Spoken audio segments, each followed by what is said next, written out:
পুরীতে আজকে আমরা ডে 1 সকাল সকাল সবাই মিলে রেডি হয়ে গেছি জগন্নাথ মন্দিরে যাওয়ার লাগিয়া। ভাবলাম প্রথমে জগন্নাথ দেবের দর্শন করিয়াই ঘোরাঘুরি শুরু করি।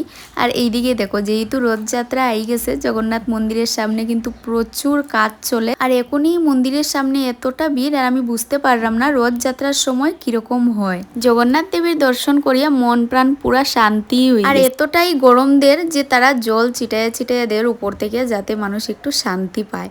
আর এখন আমরা এই গেছি রুমে, আইয়া আমরা কানিদানিটা কমপ্লিট করে দিছি। তারপর কিছু সময় রেস্ট করিয়া এখন আমরা বাড়ি গেছি বিচে যাওয়ার উদ্দেশ্যে। আর বিচে যাওয়ার লাগিয়ে আমরা কতটা এক্সাইটেড ওইটা আমার মেয়ের নাচ দেখিয়েই হয়তো তোমরা বুঝতে পাররা। বিচ মার্কেটে কিন্তু এইরকম খেলনা সবসময় অ্যাভেলেবল থাকে, যেহেতু বাচ্চারা খেলে এইগুলা দিয়া। তো আমরাও গিয়া প্রথমে এই খেলনাগুলা লইলেইছি যাতে তারা দুইজন খেলতে পারে। প্রথমেই আমরা বিচে গিয়া তারা দুইজনের সময় দিছি, তারা অনেকটা সময়ে খেলছে। আমরা ওইখানে বোয়াত আসলাম, আর বিচের সামনে অনেক হাওয়া আয়, মনে হয় ওইখানেই সারা জীবন কাটাই দিই। ফ্যামিলি নিয়ে প্রথমবার সমুদ্রতে যাওয়া মানে আলাদাই একটা অনুভূতি। তো যাই হোক, আমরা সবাই মিলিয়ে অনেক বেশি মজা করছি। তারপর আমার কতটা ভিডিও শুট করার আসলো, শুট করি লাইছি। তারপর আমরা বাড়ি গেছি, প্রায় সন্ধ্যা হয়ে গেছে। বিচে আমরা অনেকটা সময় কাটাইছি। এখন আমরা যাইরাম গিয়ে আবারও রুমে। তো আজকের ভিডিওটা আমি এখানেই শেষ করলাম, বাই।